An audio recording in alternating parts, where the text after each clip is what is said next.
mijn lieve paard. Vaarwel. Dat is toch nooit te zijn. Vaarwel. Kijk maar. Ons allemaal weet die prins recht voor zijn paard. Wij moeten hier niet mee. Breng. Wie heeft dan gezegd? Vaarwel, majesteit. Wie is dit? Die prinses, majesteit. Oeh.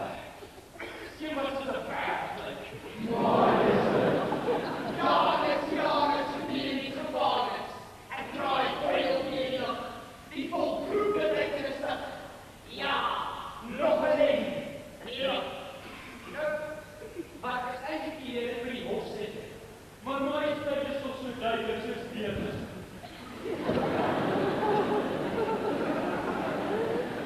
Dit is weer eens tijd die om groot dingen in die koninkrijk te verwachten. Fantastisch, wat moet ik doen? Wel, ik kan beginnen deur die wetgeving te wijzen.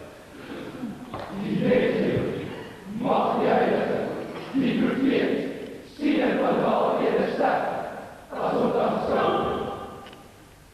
Is het een groot taak? Groot?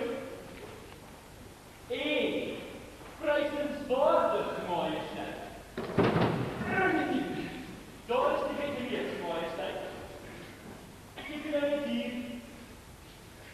Dan moest kans dat als